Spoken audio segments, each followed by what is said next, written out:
Bismillahirrahmanirrahim. Nahmaduhu wa nusalli ala rasulihil kareem. Amma ba'du. Faqad qala Allah tabaraka wa ta'ala fi kalamihil qadeem wa furqanihil majid. A'udhu billahi minash shaitanir rajim. Bismillahirrahmanirrahim. Wa ma lakum la tuqatiluna fi sabilillahi wal mustad'afina minar rijali wan nisa'i wal bildan alladhina yaquluna rabbana akhrijna min hadhihi al-qaryati adh-dhalimi ahluha waj'al lana min ladunka waliyyan وَجَعَلْ لَنَا مِنْ لَدُنْكَ نَصِيرًا. وقال نبينا عليه الصلاة والسلام يا معشر الشباب من استطاع منكم الباءة فليتزوج فإن لم يستطع وعليكم بالصوم فإنه له وجاء. صدق رسول الله ஸல்லல்லாஹு அலைஹி வஸல்லம். எல்லா புகழும்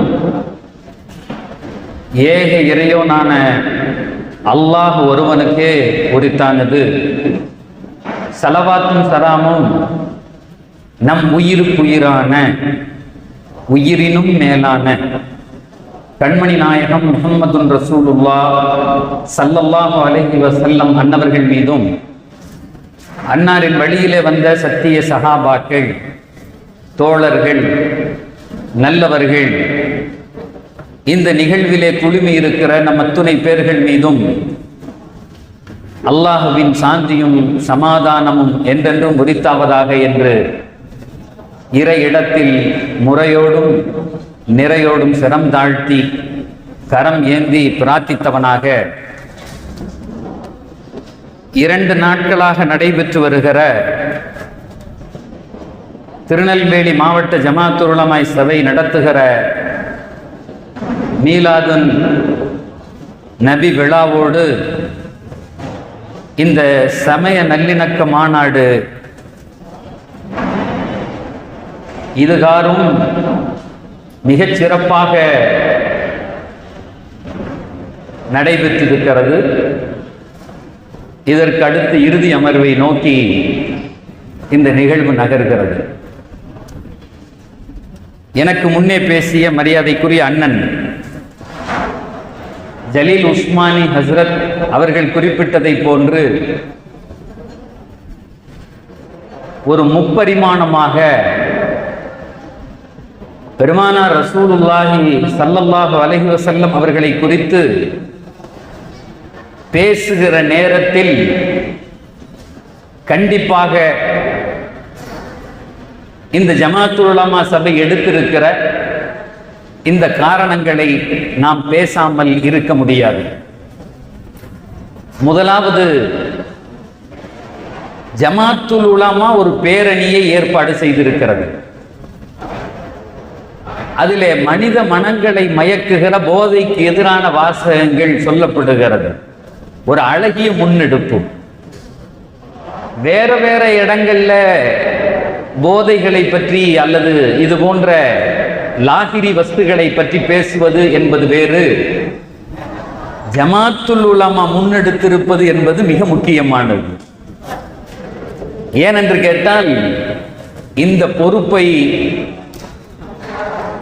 செய்வதற்கு மிக தகுதியானவர்கள் ஜமாத்துல் உலமா தான். நபி செஞ்ச வேலை. ஒரு நாள் திடீரென்று மதீனாவிலே மக்களை எல்லாம் பெருமானார் அழைத்தார்கள். உங்கள் வீடுகளிலே இருக்கிற அந்த போதை பானங்களை எடுத்து வாருங்கள் என்று சொன்னார்கள்.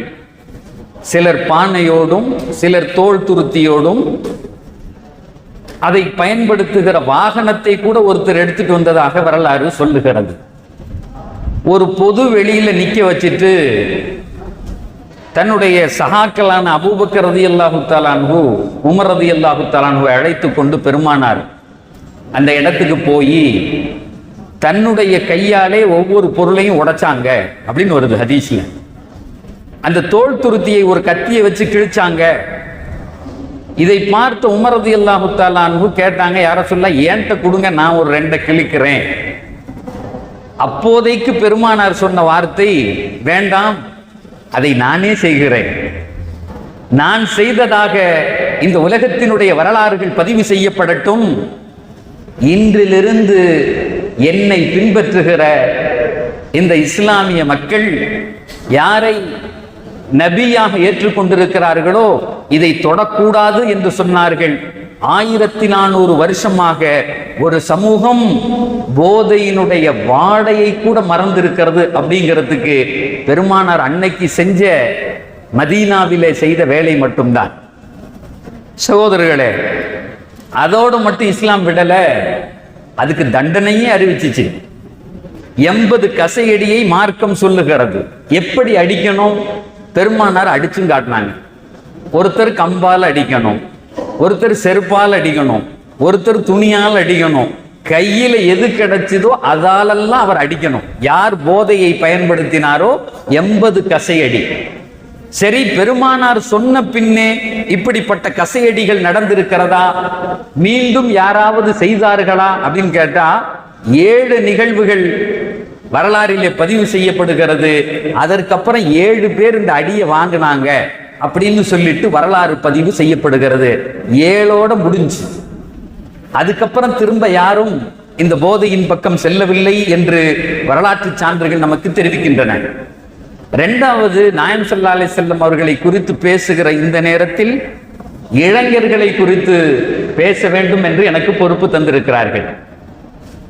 இந்த சமுதாயத்தை கட்டமைப்பதில் இளைஞர்களினுடைய பங்கு என்ன?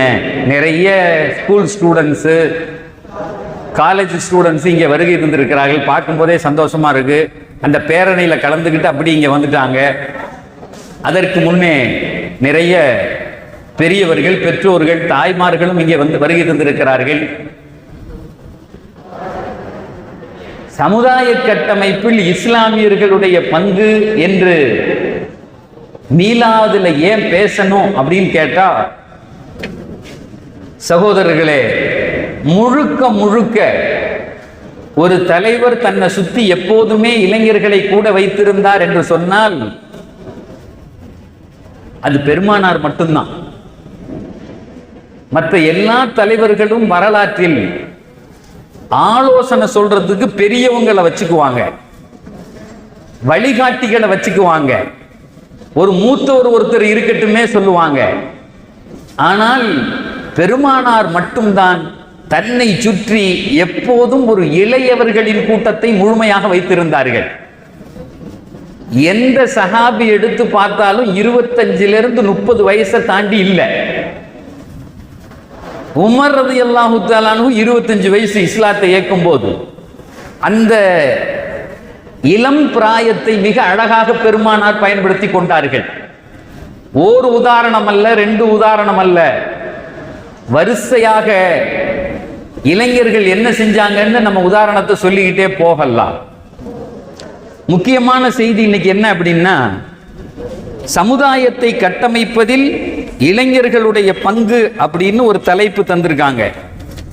சமுதாய கட்டமைப்பில் இளைஞர்களின் பங்கு. இளமையில தானாக இளமையில வந்த ஒன்னெல்லாம் மாற்றம் வராது. முக்கியமான ஒரு விஷயத்தை புரிஞ்சுக்கணும். இளமையில மாற்றம் வரணும்னா குழந்தைத்தனத்திலே மாற்றம் வரணும். சின்ன வயதிலே இருக்கிற போதே அந்த பிள்ளைகளிடத்திலே ரப்பை அறிமுகப்படுத்த வேண்டும், அல்லாஹுவினுடைய அச்சத்தை ஏற்படுத்த வேண்டும், இறைவனோடு உள்ள தொடர்பை ஏற்படுத்த வேண்டும். அப்பதான் அந்த பிள்ளை வாலிப பருவத்துல மாறும். நம்ம என்ன செய்யறோம் அப்படின்னு சொன்னா, அதுவும் இன்னைக்கு உள்ள காலத்துல ஒரு கல்லூரியில நான் பேராசிரியராக இருக்கிறேன். இப்ப உள்ள இந்த ஜெனரேஷனை புரிஞ்சுக்கிறதே பெரிய விஷயம். அவன் பேசுற பாஷையை விளங்கிக்கிறது பெரிய விஷயம். அதே ஒரு ஸ்டைலா பேசுறான். அவனுடைய உலகமும் அவனுடைய வாழ்க்கையும் வேறு தரத்தில் இருக்கு. எங்க போனாலும் அவனே சிரிச்சுக்கிட்டு செல்ஃபி எடுத்துக்கிறான். அப்படிலாம் ஒரு காலத்துல இல்ல, எல்லாரும் போட்டோ எடுப்பாங்க வச்சிருப்பாங்க. இன்னைக்கு அவனே செல்ஃபி எடுத்துக்கிறான், அவனே சிரிச்சுக்கிறான். அவன் பேசுற பாஷை மற்ற யாருக்கும் விளங்கவும் மாட்டேங்குது. ஆனா நம்ம என்ன தெரியுமா சொல்றோம்? எங்க அத்தா காலத்துல நாங்கெல்லாம் எப்படி தெரியுமா, எங்க வாப்பா காலத்துல நாங்க நிக்க கூட மாட்டோம், நாங்க அவங்க உள்ள வந்தா நாங்க பயப்படுவோம். சார், ஒரு பையன்கிட்ட இந்த செய்தியை சொல்றேன், எப்பா எங்க வாப்பா காலத்துல நான் எங்க வாப்பா உள்ள வந்தா எந்திரிச்சு நிற்போம் மரியாதைக்கா வேண்டி, இல்ல கொஞ்சம் ரூமுக்குள்ள போயிடுவோம் வாப்பா வந்திருக்காகான்னு. அவன் சொல்றான் நாங்களும் அப்படித்தான், எங்க அத்தா வாசல் வழியா வந்தாருன்னா நான் பெறவாசல் வழியா போயிடுவேனேங்கிறான். என்ன இருந்தாலும் நொய் நொயின்ட்டே இருக்கான் எப்ப பார்த்தாலும். ஏன்டா போனை வச்சுக்கிட்டே இருக்க, ஏன் ஒரே இடத்துல உட்கார்ந்து இருக்க? ஒரு பையன் சொல்றான் உட்கார்ந்து இருந்தா ஏன் உட்கார்ந்து இருக்கேங்கிறாரு, நின்னா ஏன் நிக்கிறேன்னு சொல்றாரு, எப்ப பார்த்தாலும் மொபைல் நோண்டுறேங்கிறாரு. அதனால நான் என் வாப்பா உள்ள வந்தா நான் வெளியே போயிடுறேங்கிறானே. இப்படி ஒரு ஜெனரேஷனை நம்ம பார்த்திருக்கோமா? உமர் ரலியல்லாஹு தஆலா அன்ஹு ஒரு வார்த்தை சொல்லுவாங்க, லா துரப்பு அவுலாதக்கும் comma ரப்பாக்கும் ஆபாஉக்கும். Don't raise your children as your parent raised you. அழகான வார்த்தை. நம்ம பிள்ளைகள்கிட்ட எப்ப பார்த்தாலும் பேசுற வார்த்தை, எங்க வாப்பா மாதிரி நீ நாங்க நடந்த மாதிரி நீ நடக்கல, நீ அப்படி செய்யற இப்படி செய்யற சொல்றோம். உமர் ரலியல்லாஹு தஆலா சொல்றாங்க, லா துரப்பு அவுலாதக்கும் comma ரப்பாக்கும் ஆபாஉக்கும் லிஅன்னஹும் خلقوا من زمان غير زمانكم. Don't raise your children as your parent raised you because they were born in the light of digital era. அப்படிங்க, they were born in the digital era. இன்னைக்கு உள்ள இந்த பிள்ளைகளுக்கு பேரே டிஜிட்டல் கிட்ஸ் அப்படிங்கலாம். ஒரு 1.5 வயசு பிள்ளைக்கு மொபைல கொடுத்தா இப்படி தள்ளி யூடியூப் எடுத்துருது, வயசான ஆளுகளுக்கு தெரியாது. 1.5 வயசு புள்ள எப்படி தள்ளுது, அதுக்கு தெரியுது யூடியூப் எங்க இருக்குன்னு, அந்த பாட்டை எடுத்துருது. டிஜிட்டல் கிட்ஸுங்களாம். ஒரு வித்தியாசமான உலகம். இந்த ஒரு ஜெனரேஷன் மாதிரி முன்னாடி ஜெனரேஷன்களை சந்ததிகளை யாரும் பார்த்ததில்லை. அதனால இவங்க கூட நம்ம எப்படி உறவு வச்சுக்கணும், இவங்களை எப்படி புரிஞ்சுக்கணும், உள்வாங்கணும் அப்படிங்கிறது ரொம்ப முக்கியமான விஷயம். இவங்கள்ட்ட பேசுறதுக்கு ஒரு திறன் வேணும். பல ஆண்டுகளாக கல்லூரியில நாங்க இருந்த அந்த மாணவர்களை பார்க்கிறோம், ஒரு வித்தியாசமா வர்றான். அவனுக்கு எதை பத்தியும் கவலை இல்லை.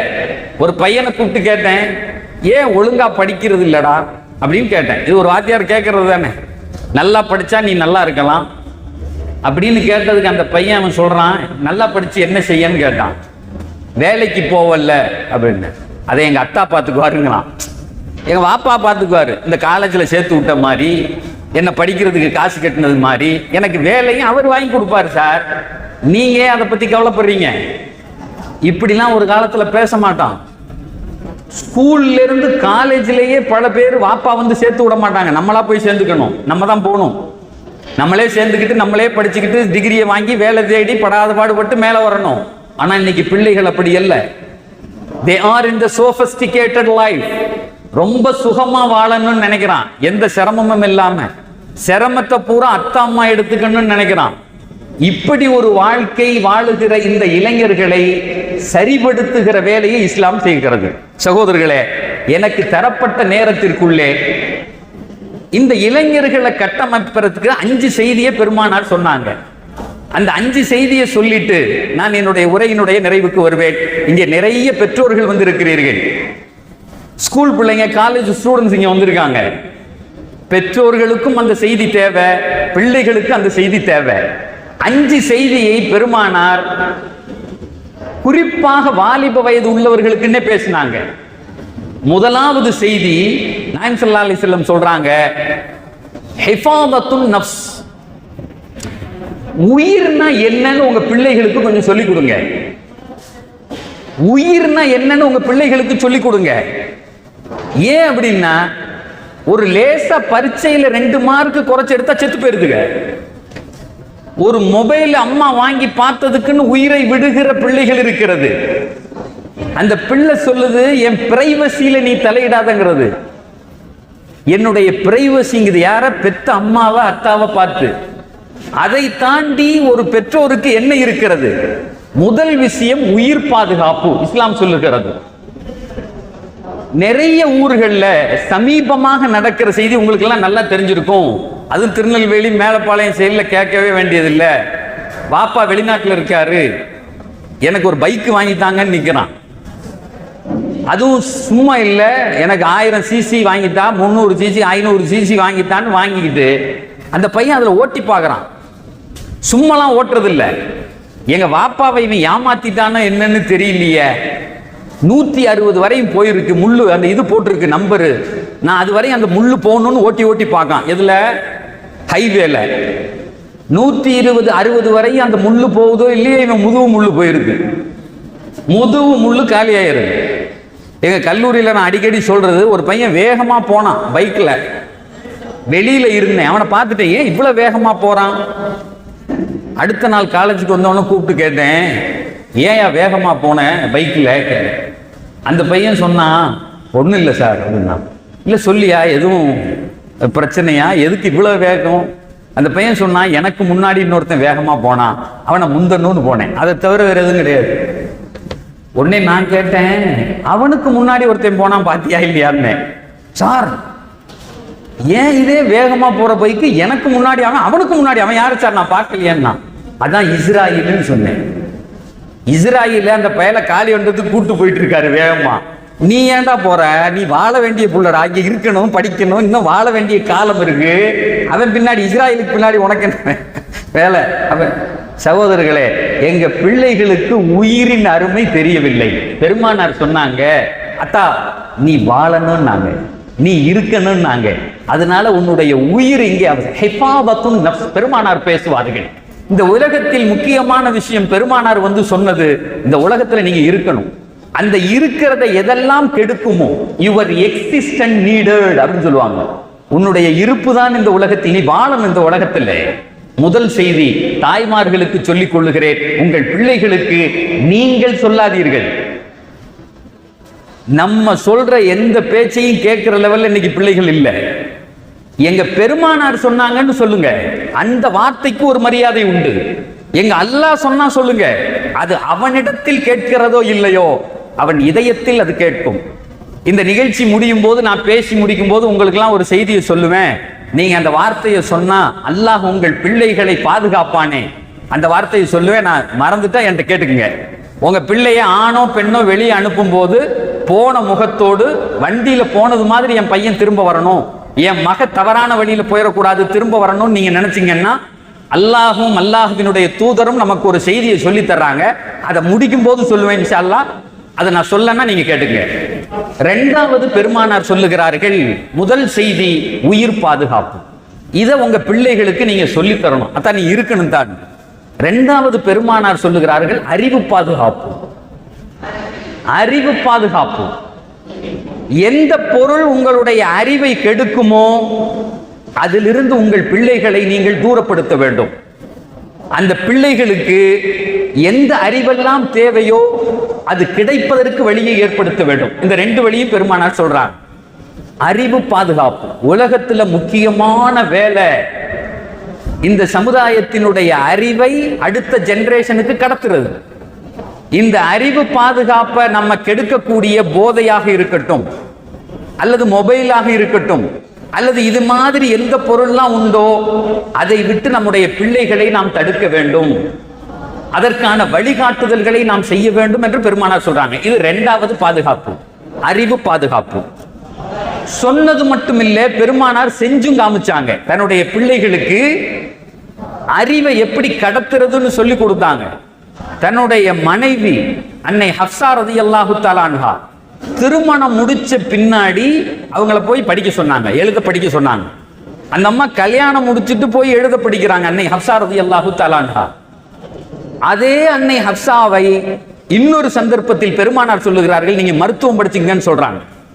ஷிஃபா பின்த் அப்துல்லா என்று சொல்லுகிற ஒரு மருத்துவ பெண்ணிடத்தில் தன் மனைவி அனுப்பி விடுறாங்க. நாயகம் ஸல்லல்லாஹு அலைஹி வஸல்லம் போய் மருத்துவம் படிச்சுக்குங்க. ஆண்களை மட்டுமல்ல பெண்களையும் சேர்த்து படிக்க வேண்டும் என்று சொன்னவர்கள் எம்பெருமானார். அதே மாதிரி ஸெய்த் ரலியல்லாஹு தஆலா அன்ஹு, ஸெய்த் பின் சாபித் 11 வயசு சின்ன மகனார். ரசூலுல்லாஹ் அழைச்சு சொன்னாங்க, யகூதிகளுடைய மொழியை நீ படிப்பான்னு சொன்னாங்க. இந்த உலகத்தில் ரெண்டு விஷயம் முக்கியமானது. ஒன்றாவது மொழி, இரண்டாவது கணக்கு. என்னும் எழுத்தும் கண்ணன தகும்னா, என்னும் எழுத்தும் கண்ணன தகும். நம்ம தமிழ்ல எல்லாத்தையும் சொல்லி வச்சிருக்கான். ஒரு கணக்கும் லாங்குவேஜும் முக்கியமானது. நான் 8 ஆண்டுகள் துபாயில ஒரு கம்பெனியில ஹெச்ஆர்ல வேலை பார்த்துட்டு இருந்தேன். நிறைய பேரை இன்டர்வியூ எடுக்கக்கூடிய வாய்ப்பு எனக்கு கிடைச்சது.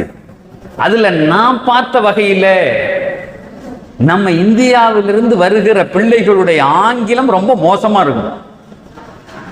வேலைக்கு ஒரு இடத்துக்கு போகணும்னா மொழி தான் முக்கியம். நீங்க என்ன படிச்சிருக்கீங்க அப்படிங்கிறது வெளியே தெரியாது. உங்களை எப்படி வெளிப்படுத்துகிறீர்கள் அப்படிங்கிறது தான் தெரியும். How you are express yourself. How many degrees you are holding. எத்தனை டிகிரிகள் உங்கள் இடத்துல தேவையே இல்லை. உன்னை எப்படி வெளிப்படுத்துகிறாய். ஒரு MBA படிச்ச பையன் ஒரு தடவை இன்டர்வியூக்கு வர்றான். இன்டர்வியூல கேட்குறாங்க, எங்க ஆபீஸ்ல நானும் உட்கார்ந்துருக்கேன் அந்த இன்டர்வியூல. டெல் அபவுட் யுவர்ஸ் அப்படின்னு சொல்றான். டெல் அபவுட் யுவர்ஸ், உன்னை பத்தி கொஞ்சம் சொல்லு. உடனே அந்த பையன் சொல்றான், ஐ ஆம் so and so, I am from so and so அப்படின்னு சொன்னான். நான் என் பேரு இது, நான் இந்த ஊர்ல இருந்து வர்றேன். வண்டி நின்னுக்குச்சு. உடனே என் பக்கத்துல இருந்த அந்த அரபி மேனேஜர் அவர் சொன்னாரு, go ahead, why you are thinking, tell about yours அப்படின்னா. ரெண்டாவது எகைன் திரும்பவும் சொல்றேன், உன்னை பத்தி கொஞ்சம் சொல்லு. அந்த பையன் மேல இருந்து திரும்ப ஆரம்பிச்சான். ஐ ஆம் so and so, I am from so and so, என் பேர் இது, நான் இங்க இருந்து வரேன். வண்டி நின்றுச்சு. உடனே அந்த அரபி கேட்டான், why you are wasting our time, go out, go to hell, go out, get out. எத்தனை ஆங்கிலத்தில் கெட்ட வார்த்தை உண்டு அத்தனையும் சொன்னான். வெளியே போய் தொலைடாலே, போடா வெளியே.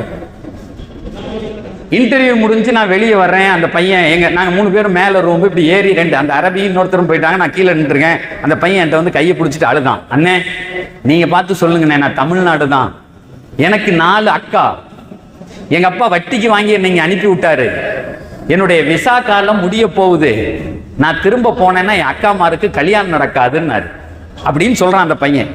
எனக்கு தமிழ்நாட்டினுடைய 4 அக்காக்கள் உள்ள ஒரு பையன், ஒத்த பையன் வட்டிக்கு வாங்கி அனுப்பியிருக்கான் அப்படின்னா இவன் நிலைமை எப்படிங்கிறது நமக்கு தெரியும். பாவம், உசுறு தொண்டா, அதாவது உயிர் இப்படி ஊசலாடிக்கிட்டு இருக்கு.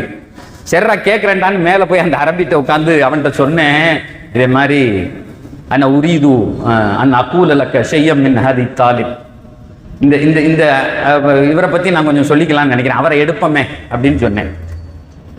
உடனே அந்த அரபி சொன்னா, இன்னொருத்தர் இருக்கார்ல அவர்கிட்ட கேட்டியான்னா. 3 பேர் நாங்கள் பேனல்ல, அந்த ஜட்ஜி அவர்கிட்ட பேசிட்டேன்னா அப்படின்னு சொன்னேன். உடனே அவன் சொன்னான், எனக்கு தெரியும் உன்னை பார்த்த உடனே, இங்க அல்லாவுக்கு பயந்துக்க. அவன் சொல்றான், ஒத்தத்தில்ல, அல்லாவுக்கு பயந்துக்க அப்படின்னா. எனக்கு பயம் வந்துருச்சு. என்னடா ஒருத்தனை எடுக்க சொல்றதுக்கு அல்லாஹ் கியாமத்து வரையும் கூட்டு போறானே நம்மளை இவன் அப்படின்னு அவன் சொல்றான். He is not able to express himself how he is going to express our company. அருமையான கேள்வி. அவனை பத்தியே அவனுக்கு சொல்ல தெரியலையே, நம்ம கம்பெனியை பத்தி இவன் வெளியே போய் எப்படி சொல்லுவான் அப்படின்னு கேட்கறான். நான் சொன்னேன், சரிங்க வேண்டாம், எடுக்க வேணாம், கீழே வந்து விசிட்டிங் கார்டு கொடுத்து ஃப்ரெண்டு கம்பெனியில் போய் வேலைக்கு சேர்ந்துக்கடான்னு நான் விட்டுட்டேன். அவன் கதை என்னாச்சுன்னு எனக்கு தெரியல. ஆனால் அந்த நேரத்தில் அவன் ஒரு வார்த்தை சொன்னான், சார் என் வாழ்க்கையிலே மறக்க முடியாத வார்த்தை. என்னுடைய கல்லூரிக்கு நான் நுழைந்ததிலிருந்து என் மாணவர்களுக்கு திரும்ப திரும்ப சொல்லுகிற வார்த்தை. அவன் கீழே நின்று என்கிட்ட சொன்னான், சார் நான் MBAல கோல்டு மெடல் சார்னு சொன்னான். நான் MBAல கோல்டு மெடல் சார்னு சொன்னான். 4 வார்த்தை உன்னை பத்தி சொல்ல தெரியலையே, உன்னை நம்பி எப்படி எடுப்பான்னு. 2வது விஷயம் பெருமானார் சொல்லுகிறார்கள், அறிவு. அறிவு தளத்திலே இந்த சமூகம் பாதுகாக்கப்பட வேண்டும். 3வது முக்கியமான ஒரு செய்தியை பெருமானார் சொல்றாங்க, நீங்க உங்க பிள்ளைகளுக்கு சொல்லணும், நஸ்ல் பாதுகாப்பு. இன்னைக்கு இந்த சமுதாயத்தில் ரொம்ப மோசமாக இருக்கக்கூடிய நிலை நஸ்ல் பாதுகாப்பு. ஜெனரேஷன், அடுத்த ஜெனரேஷனை உருவாக்குகிற தகுதி இன்றைக்கு ஆண்களுக்கு குறைந்துக்கு வருதுகிட்டு இருக்கலாம். அதுக்கு நம்ம செய்யற வேலையும் ஒண்ணு. நான் அதிகப்படுத்தி சொல்லவில்லை. திருச்சியில வந்து பாருங்க, தெருக்கு தெரு குழந்தை உருவாக்குகிற மையங்கள் பொட்டிக்கடை மாதிரி இருக்கு. ஏன்? அந்த தகுதியை இழந்துகிட்டு இருக்காங்கன்னா. இந்த இளம் ஜெனரேஷனுக்கு எங்க நபி சொன்னாங்க, நஸ்ல் பாதுகாப்பு, அடுத்த சமூகத்தை அடுத்த சந்ததியை உருவாக்குவது உன் பொறுப்புன்னாங்க. சமீபமாக ஒரு டாக்டர் அடைச்சு எங்க கல்லூரியில இந்த போதை சம்பந்தமா ஒரு விழிப்புணர்வு மாநாடு போட்டிருந்தோம். அந்த டாக்டர் சொன்னாரு, 2 விஷயம் யாரெல்லாம் செய்கிறார்களோ குழந்தை பெற்றெடுக்கிற தகுதியை இழக்கிறார்கள்னு சொன்னார். 2 விஷயம். ஒன்னாவது, யாரெல்லாம் இந்த லாகிரி வஸ்துகளை, இந்த பாக்கு அது இதை பயன்படுத்தினானா அவனுக்கு குழந்தை பிறக்காது. 2வது, யாரெல்லாம் பான் அடிக்டா இருக்கானோ, இந்த நியூடிட்டியான படங்களை பார்க்கிறது, கெட்ட படங்களை எவர்கள் தொடர்ந்து பார்க்கிறார்களோ குழந்தை பெறுகிற தகுதியை இழக்கிறார்கள் என்று அந்த டாக்டர் சொன்னாரு. அப்பதான் நினைச்சு பார்க்கிறேன், 2000 வருஷத்துக்கு முன்னால், 1400 ஆண்டுகளுக்கு முன்னால் எம்பெருமானார் சொன்னார்கள், நீங்கள் அல்லாஹுக்கு பயந்து உங்கள் கண்ணை பாதுகாத்தால் உங்கள் மனைவியிடத்திலே 2 சுகத்தை அல்லாஹ் தருவான்னு சொன்னான். யாரெல்லாம் சார் உங்கள் பிள்ளைகளுக்கு சொல்லுங்கள், இந்த கெட்ட படங்களை பார்க்கக்கூடியவனுக்கு அவ்வளவு சீக்கிரம் குழந்தை கிடைப்பதில்லை. இதை நான் சொல்ல, ஒரு டாக்டர் சொல்றான். நஸ்ல் பாதுகாப்பு, இந்த சந்ததியை பாதுகாக்கணும் சார், முக்கியமான வேலை நமக்கு அதுதான். நீங்க ஒண்ணுமே செய்ய வேணாம், உங்கள் குழந்தைகளிடத்தில் சொன்னால் போதும், அவர்கள் உருவாகி விடுவார்கள். 4வது பாதுகாப்பு பொருளாதார பாதுகாப்பு. நபி சொன்னாங்க, பொருளாதார பாதுகாப்பு, எக்கனாமிக்கல் ப்ரொடெக்ஷன் அப்படின்னாங்க. காசுகளை கண்டவன்ட்டையும் கொண்டு போய் கொடுக்க கூடாது. ஒரு குறிப்பிட்ட வயசுல பணத்தை உருவாக்குகிற அறிவு இந்த சமுதாயத்துக்கு வேணும்னாங்க. பணம் உருவாக்கப்பட வேண்டும். பிறக்கும் போதெல்லாம் எவனும் கோடீஸ்வரனா பிறக்கிறது இல்லை. இந்த உலகத்தில் அல்லாஹு தஆலா நாம் செய்கிற வேலைக்கு மாறி மாறி பொருளாதாரத்தை தருகிறான். நீங்க உங்க பொருளாதாரத்தை சேர்க்காவிட்டால் உங்கள் முதுமையில் நீங்கள் சிரமப்படுவீர்கள். முதுமையில் சிரமப்படுவீர்கள். பெருமானார் அழகாக சொல்லுவாங்க, உங்களுடைய பிச்சிலங்களை ஏழைகளாக விட்டு போவதை விட செல்வந்தர்களாக நீங்கள் விட்டு போக வேண்டும். உங்க சந்ததி பணத்தோட இருக்கணும். நீங்க மௌத்தாகிற போது ஒரு 10 லட்சம் ரூபாய் 10 கோடி ரூபாய் பேங்க்ல இருக்கணும். அப்படிதான் இந்த உலகத்தை விட்டு போகணும். அந்த காசெல்லாம் இறைவனுக்கு சொந்தமானது. அன்ததர வரஸதக கைரும் அன்ததர வரஸதக அக்னியா கைரும் மின் அன்தவரஹும் ஆலதன் யதகஃபஃபூன். பெருமானார் சொல்லுவார்கள், ஏழைகளாக கையேந்துகிற நிலையில் நீங்கள் விடக்கூடாது என்று சொல்லுவார்கள். சகோதரர்களே, இது 4வது விஷயம். 2வது, நான் ஏற்கனவே ஒரு ஆயத்தை வாசித்தேன். அந்த செய்தியை மட்டும் சொல்லி நான் முடிச்சுக்கிறேன். அந்த ஆயத்தில் அல்லாஹ் கேட்கிறான், வமா லக்கும் லா துகாத்திலூன், வாட் ஹேப்பன் டு யூ. அல்லாஹ் கேட்கிறான், உங்களுக்கு எல்லாம் என்ன ஆச்சு, ஏன் இப்படி கிடக்கீங்க? ஒரு ஒரு ஒரு பொது சிந்தனை உங்களுக்கு வேணாமா? ஒரு சர்வீஸ் ஓரியன்டட் உங்களுக்கு வேணாமா? ஏதாவது வாழ்க்கையில செய்யணும்னு தோணாதா? சொல்லிட்டு அல்லாஹ் சொல்றான், லா துகாத்திலூன ஃபீ வல் முஸ்ததஅஃபீன மினர் ரிஜாலி வன் நிசாஇ வல் வில்தான். உங்கள் ஊரில் வயதான ஆண்கள் உண்டு, பெண்கள் உண்டு, குழந்தைகள் உண்டு, நீங்க போராட வேண்டாமா அப்படின்னு கேட்கிறான். இந்த ஆயத்துக்கு விளக்கம் எழுதுகிற பெருமக்கள் எழுதுகிறார்கள், வயசான ஆம்பளை, வயசான பொம்பளை, சின்ன பிள்ளைங்க, இதுக்கு நடுவுல யார் இருக்கா? யார் இருக்கா நடுவுல? இளைஞர்கள் இருக்கிறார்கள். இந்த ஆயத்துக்கு விளக்கம் எழுதுகிற பெருமக்கள் எழுதுகிறார்கள், இது இளைஞர்களை பார்த்து பேசுகிறது. அல்லதீன யகூலூன ரப்பனா அக்ரிஜ்னா மின் ஹாதிஹில் கரியத்தி ஸாலிமி அஹ்லுஹா. மக்கால உள்ள அந்த அவங்க எல்லாம் கேட்டாங்களாம், யா அல்லாஹ், இந்த அநியாயக்கார ஊரை விட்டு எங்களை வெளியாக்கிருன்னு கேட்டாங்க. இந்த ஆயத்துக்கு பின்னே ஒரு அற்புதமான தஃப்சீரை எழுதுகிறார்கள், ஒரு அழகான விளக்கத்தை எழுதுறாங்க. பெருமானார் ரசூலுல்லாஹி ஸல்லல்லாஹு அலைஹி வஸல்லம் ஃபத்ஹ மக்கால உள்ள வர்றாங்க. மக்கா வெற்றி அடைகிறது. உள்ள வரும்போது ஜிப்ரீல் ஒரு செய்தியோட வர்றாங்க. வந்து சொல்றாங்க, யா ரசூலல்லாஹ், நீங்கள் பிலாலை வாங்க சொல்ல சொன்னீர்கள். அந்த காபாவினுடைய முற்றத்திலே 3 பேர் உட்கார்ந்து ஒரு செய்தியை பேசிக் கொண்டிருக்கிறார்கள் அப்படின்னு ஜிப்ரீல் சொல்றாங்க. 3 பேர் உட்கார்ந்து இருக்காங்க, ஒரு செய்தியை பேசிக்கிட்டு இருக்காங்க. உடனே ரசூலுல்லாஹ் கேட்டாங்க, அது யார் யாருன்னாங்க. ஜிப்ரீல் சொன்னாங்க, இத்தாத் பின் உசைத் உட்கார்ந்து இருக்கிறார். இத்தாத் பின் உசைத் உட்கார்ந்து இருக்கிறார். அதே மாதிரி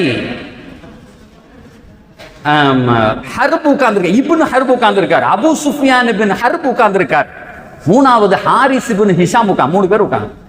அதுல இத்தாது சொல்லுகிறார், இந்த பாங்கு சொல்றதை எங்க அப்ப நல்ல வேலை கேட்கல, இருந்தா அவனே செத்துருவான் அப்படின்னு சொல்றார். இந்த பிலால் பாங்கு சொல்றத எங்க அப்பன் கேட்கல, கேட்டிருந்தா உசைத் அன்னைக்கே மௌத்தா போயிருப்பாருன்னு சொல்றார். யார் ரசூலுல்லாஹ். உடனே நாயகம் ஸல்லல்லாஹு அலைஹி வஸல்லம் காபாவினுடைய உள்ள வந்தாங்க. 3 பேர் உட்கார்ந்துருக்காங்க. கூப்பிட்டாங்க, எப்படி வாங்கன்னு. எந்திரிச்சு வந்தாங்க. நீங்க 3 பேரும் இதை பேசினீர்களான்னு கேட்டாங்க. உடனே இத்தாது திரும்பி திரும்பி பார்க்கிறார். யார் அதுக்குள்ளாட்டையும் போய் போட்டு கொடுத்தது நம்மள ரசூல்லாட்ட? யாருமே இல்லை. உடனே சொல்றாரு, ஆம் யா ரசூலல்லாஹ், நாங்க பேசணும். உங்களுக்கு எப்படி தெரியும்? அல்லாஹ் அறிவிச்சான். சார், அந்த ஹதீஸ்ல வருது, உடனே கையை பிடிச்சி இத்தாது உடனே நான் இஸ்லாத்தை ஏற்றேன் யார சொல்லலான்னு சொன்னார். யார சொல்ல நான் இஸ்லாத்தை. இதே மாதிரி பல சம்பவம் நடந்திருக்கு, அப்படித்தானே? இதே மாதிரி நபி என்ன சொன்னாலும் ஏத்துக்கிட்ட பல கூட்டம் இருக்கு. ஆனா அங்கதான் ஒரு வித்தியாசம் நடந்துச்சு. நாயகம் ஸல்லல்லாஹு அலைஹி வஸல்லம் இதை சொன்ன உடனே இத்தாத் இப்னு உஸைத் அப்படிங்கிறவரை மக்காவினுடைய பொறுப்புதாரியாக நியமிக்கிறாங்க, தலைவராக முத்தவள்ளியா நிர்ணயிக்கிறாங்க. முத்தவள்ளிங்க, முத்தவள்ளிக்கு வயசு எத்தனை தெரியுமா? 20. இத்தாதுக்கு வயசு 20. எப்ப நீ தான் முத்தவள்ளின்னு சொல்றாங்க. அவர் அப்படியே ஆடி போய் நிற்கிறார். நீ தான் இருக்கணும். சகோதரர்களே, வரலாறு எழுதுகிறது, அவர் வாழ்ந்த காலம் முழுக்க அவர் தான் முத்தவள்ளியா இருந்தார் மக்காவுக்கு. எதுவரை வாழ்ந்தார்? ரசூலுல்லாஹ் உயிரோடு இருக்க வரை இருந்தார். அபூபக்கர் ரலியல்லாஹு தஆலா அன்ஹு கிலாஃபத்திலே இருந்தார். என்னைக்கு அபூ பக்கர் ரலியல்லாஹு தஆலா அன்ஹு மௌத்தானாங்களோ அன்னைக்கு அவரும் மௌத்தானார். அவர் மௌத்தானார். அது வரையும் 20 வயது வாலிபர் தான் மக்காவுக்கு முத்தவள்ளி. ஹிஜ்ரி 8 பத்தேக மக்கால பெருமானாருடைய மரணத்திற்கு சில ஆண்டுகளுக்கு முன் வரை. சரி, இதுல என்ன சார் பெரிய விஷயம் அப்படின்னு கேட்டா, கிதாபுகள்ல எழுதுறாங்க, அந்த மக்கா மக்கள் ஒரு துவா செஞ்சாங்க. அது என்ன அப்படின்னு சொன்னா, யா அல்லாஹ், இந்த ஊரிலிருந்து எங்களை வெளியாக்குவாயாக. வஜஅல்னா மின் லதுன்க வலியம் வஜஅல்னா மின் லதுன்க நஸீரா அப்படின்னு ஒரு துவா கேட்டாங்க. எங்களுக்கு ஒரு உதவியாளரை, பாதுகாப்பாளரை தருவாயாகன்னு கேட்டாங்க. அதுக்கு விளக்கம் எழுதுகிற பெருமக்கள் எழுதுகிறார்கள், அந்த பாதுகாப்பாளரும் உதவியாளரும் இத்தாத் இப்னு உஸைத் என்கிற 20 வயது வாலிபர் தான் என்று எழுதுகிறார்கள். அந்த இத்தாத் ரலியல்லாஹு தஆலா அன்ஹு அவர்களை பத்தி இன்னும் சொல்லிக்கிட்டே போலாம். நாயகம் ஸல்லல்லாஹு அலைஹி வஸல்லம் அவங்கள்ட்ட ஒரு தடவை வந்து மக்காக்காரங்க சொல்றாங்க, யார சொல்ல ரொம்ப கடுமையா நடந்துக்கிறார். உடனே பெருமானார் கேட்டாங்க, என்ன கடுமை? எங்களை தொழலைன்னா அடிக்கிறார் அப்படின்னா. என்ன செய்யறாரு? கம்போட போயிடுவாராம். இன்னைக்கு நம்ம மேலப்பாளையத்துக்கும் திருநெல்வேலிக்கும் அதே மாதிரி ஆளுக தேவை, முத்தவள்ளியா. ஆனா நம்ம முத்தவள்ளியில கம்மூண்டி நடக்கிற ஆளுக தான் நம்ம ஆளுக. குறையா சொல்லல, நம்ம வயசான ஆளுகளை வச்சிருக்கோம் பழக்கப்படுது. ஆனா ரசூலுல்லாஹ் 20 வயசுக்காரர் வச்சிருந்தாங்க. கம்பு எடுத்துட்டு தெரு தெருவா போவாராம். யாராவது தொழுக நேரத்துல உள்ள இருந்தா சாத்தி எடுத்துருவாராம். அடின்னா சும்மா அப்படி விழுவும் அடி. அதனாலதான் சவுதியில கொஞ்ச நாள் முன்னாடி வரையும் போலீஸ்காரன் கையில கம்பு கொடுத்து பாங்க சொன்னோன்னு அடிப்பாங்க. அந்த இத்தாத் ரலியல்லாஹு தஆலா அன்ஹு செஞ்ச வேலை. இதை சொல்லிட்டு சொல்றாங்க, ஒரு ஆராபி ஜாஃபி, ரொம்ப கர்ண கொடூரமான ஒருத்தரை எங்களுக்கு நீங்க தலைவராக்கிட்டீங்க, இவர் வேண்டான்னு வந்து சொன்னாங்களாம். அதுக்கு நாயகம் ஸல்லல்லாஹு அலைஹி வஸல்லம் அவர்கள் சொன்ன செய்தியை சொல்லி நான் முடிக்கிறேன். பெருமானார் சொன்னாங்க, எப்பா நீங்க அப்படி சொல்லாதீங்க, என் கனவில் நான் இத்தாத் இப்னு உஸைதை பார்த்தேன். பெருமானார் சொல்றாங்க, என் கனவில் நான் இத்தாத் இப்னு உஸைதை பார்த்தேன். சொர்க்கத்தினுடைய மாளிகையின் கேட்டு பூட்டி இருந்துச்சு. தன்னுடைய கையால் பிடித்து ஆட்டினாரு. அந்த கேட்டினுடைய பூட்டு உடைந்து சுவனத்தினுடைய கதவு உள்ளே திறந்தது. அதற்குள்ளே இத்தாது நுழைவதை நான் என் கனவில் பார்த்தேன் என்று பெருமானார் சொன்ன உடனே வந்தவங்க எல்லாம் திரும்பி போயிட்டாங்க. இன்னொரு ஹதீஸிலே விளக்கம் எழுதுகிற பெருமக்கள் எழுதுகிறார்கள், சுல்தானன் நசீராவை யா அல்லாஹ் எங்களுக்கு தான் பெருமானார் கேட்க சொன்னாங்க. அதுகில்னி முதுகல சிதுகின் வ அக்ரிஜ்னி முக்ரஜ சித் வஜஅல்னி மின் லதுன்க சுல்தானன் நசீரா. இந்த ஆயத்துக்கு விளக்கம் எழுதுகிற பெருமக்கள் எழுதுகிறார்கள், இத்தாத் இப்னு உஸைத் தான் அந்த சுல்தானே நசீர் என்று பெருமானாரால் அடையாளப்படுத்தப்பட்டவர்கள் என்று எழுதுகிறார்கள். சகோதரர்களே, அப்படிப்பட்ட இளைஞர்களை வார்த்தெடுத்தவர்கள் எம்பெருமானார் ரசூலுல்லாஹி ஸல்லல்லாஹு அலைஹி வஸல்லம் தன் உடனே வெறும் வாலிபர்களை மட்டும் தன் வாழ்நாள் முழுக்க வைத்திருந்தவர்கள். இரண்டாவது ஒரு செய்தியை சொல்லி முடிச்சுக்கிறேன்.